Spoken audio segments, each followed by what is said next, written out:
ఈ రోజు ఈ ఎన్నిక మనం కోరుకున్నది కాదు, కావాలన్నది కాదు. ఎంతో నమ్మకంతో గత ఎన్నికలల్లా నాకు రావాల్సిన టికెట్ ని కూడా అధిష్టానాన్ని బెదిరించో భయపెట్టో బలవంతం మీద టికెట్ తీసుకున్నా దొక్కినట్టు 22,000 కోట్ల పైచిలుక్కి అమ్ముకున్నాడు. అంటే సగటు మీరు వేసిన ఓటు ఒక్కొక్క ఓటుని 2 లక్షల రూపాయలకి అమ్ముకున్నాడు.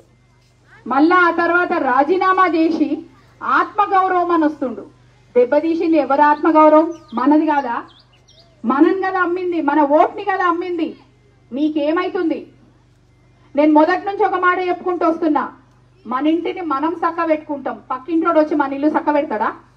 పెడతారా? మీరే పెడతారా? పక్కింటోళ్ళు ఊరు పోతున్నట్టు ఒక రోజు ఊడుస్తారు వాకిలి, రెండో రోజు మీకు టైమే ఉండదు, మూడో రోజు అసలు నాకు టైం లేదంటారు. అవునా? అసొంటోడు మన నియోజకవర్గం ఓడే కాదు, ఈ ఎన్నికలలో మనందరం ఓటేస్తాం, ఆయన ఓటు కూడా వేయడు. ఎందుకంటే ఆయన ఓటు కూడా మన నియోజకవర్గంలో లేదు. అసంటి బయటికి వెళ్ళి వచ్చిన వ్యక్తిని కూడా పార్టీ మీద ప్రేమతోటి నమ్మి ఓటేస్తుంది. ఈ రోజు మనం గంగకు దొక్కి పోయి ఏ పార్టీకి పోయిండయ్యా? ఓ పువ్వు పార్టీ పేరు మీద తీసుకొచ్చిండు. దేనికా పువ్వు పార్టీ? ఏం చేస్తుందంట? గ్యాస్ సిలిండర్ 450 రూపాయలు ఉంటే 1200 చేసింది. చేసిందా లేదా? మీ ఇంటికి వచ్చి మీరు కిరాయి ఇచ్చుకునే గల 1200 అవుతుందా లేదా? 400 రూపాయలు మన సిలిండర్ ఉన్న రోజు మీ అందరికి అకౌంట్ లో సబ్సిడీ పైసలు పడ్డాయా లేదా? మరి 1200 అయినాక 1 రూపాయి అయినా ఎవరికైనా పడుతుందా? లేదు. ఈ ప్రభుత్వం ఎసొంటి ప్రభుత్వం అంటే పిల్లలు తాగే పాల మీద జిఎస్టీ వేస్తారు, రాసే పెన్సిల్ పల్పం మీద జిఎస్టీ వేస్తారు. అది వదిలిపెట్టండి, ఆఖరికి మనిషి చచ్చిపోతే అంత్యక్రియలు చేయాలంటే దానికి కూడా జిఎస్టీ వేస్తున్నారు. ఇసంటి ప్రభుత్వం ఆయన గొప్ప ప్రభుత్వం అంట. ఆ ప్రభుత్వం ఇక్కడ టిఆర్ఎస్ నోటిస్తుందంట, అందు గురించే ఈయన రాజీనామా చేస్తుందంట. రాజీనామా చేసిన అభివృద్ధి అవుతుందంటే మరి ఈ పార్టీ నుంచి మళ్ళీ పోటీ చేస్తారని కొట్టిండ్రా? వద్దన్నారా? టికెట్ ఇవ్వమన్నారా? నీ స్వార్థానికి నువ్వు పార్టీ నమ్ముకొని పోయి మా ఓట్ల నమ్మి ఈ రోజు మళ్ళా వచ్చి మాకు ఆత్మగౌరవం అని చెప్తావా? అవసరం అసంటోళ్ళు మనకు? మన కడుపులున్న ఆకలి తెలవనోనికి, మన గుండెలున్న బాధ తెలవనోనికి రోడ్డు మీద నడుస్తుంటే నడుములు ఇరుగుతాయా మెడలు ఇరుగుతాయా అని అర్థం చేసుకోలేని వ్యక్తికి మళ్ళా ఓటేయాలనా? ఏ మొహం పెట్టుకొని మన ఊరికొచ్చి ఓట్లు అడుగుతారంట? ఇక్కడ ఉన్న నా మహిళా సోదరి మనల్ని అడుగుతున్నా, నా సోదరులంటే సరే, ఆ హక్కు మీకుంది, ఖచ్చితంగా హక్కు మీకుంది. పని చేయలేదు, ఈ రోజు పైసలతోటి మీ ఓట్లు కొంటా అని వస్తుండు. మీరు ఆయన అమ్ముడు పోయినట్టు మీరు అమ్ముడు పోతారా అన్న ఆలోచన కూడా మీరు చేసుకోండి. పైసలు ఇస్తే తీసుకోండి, నేను వద్దానను. మీకు ఏం పని చేయలే, మీ హక్కు, మీరు ఓటు వేసిండు, మీ ఓటు నమ్ముకున్నాడు, దాంట్లో కొంచెమే మీకు ఇచ్చేది. ఎందుకంటే 2 లక్షల రూపాయల ఓటుకి 25,000 నీకు ఓటుకి ఇచ్చినా ఇంకా ఆయన దగ్గర 1,75,000 మిగులుతాయి. ఏం ఫికర్ లేదు, మస్తుగా అడిగి మరీ తీసుకోండి, పైసలు హక్కుతో తీసుకోండి. ఓటు వేసినప్పుడు మాత్రం ఏ గుర్తుకేస్తారు? ఓటు చెయ్యి గుర్తుకి. ఎస్, మర్చిపోకండి అది.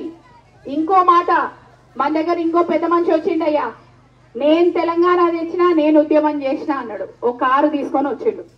మరి కారు మనందరికి తెలిసి అయితే మనకు తెలంగాణ ఇచ్చింది మన తల్లి సోనియమ్మ, అవునా?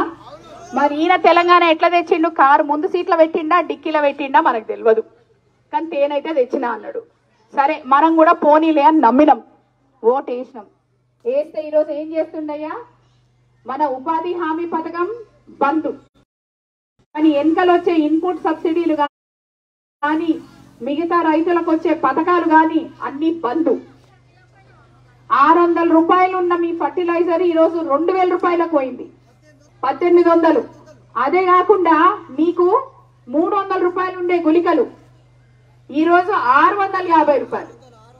అంత కష్టపడి కూలిని ఉన్న పిలుచుకోవాలంటే పని చేయనికే 500 రూపాయలు ఇచ్చి దండం దస్కం పెట్టిన కూలోడు పని చేయనికి వస్తుండా? లేడు, వస్తలేడు. అయిపోయి కష్టపడి ఏదో రైతన్న పండించాలి కాబట్టి పంట పండిస్తే మార్కెట్ యార్డ్కి తీసుకపోతే మొలకలు ఎత్తుతున్నాయి కానీ పంట కొంటుండా? కొంటలేడు. మనం ఏ పంట వేయాలనో ఆయన చెప్తాడంట, ఆయన చెప్పినట్టు మనం పంట వేయాలనంట. పోనీ వేస్తా పంటన కొంటుండా? అది కూడా లేదు. అరే, నిరుద్యోగులకు ఉద్యోగాలు అన్నాడు. ఏడబాయ్ నీళ్లు నిధులు నియామకాలు, ఏడబాయ్ నియామకాలు. ఈ ఊర్లో ఒక్క పిల్లగానికన్నా ఉద్యోగం వచ్చినట్టు నాకు చూపించండి.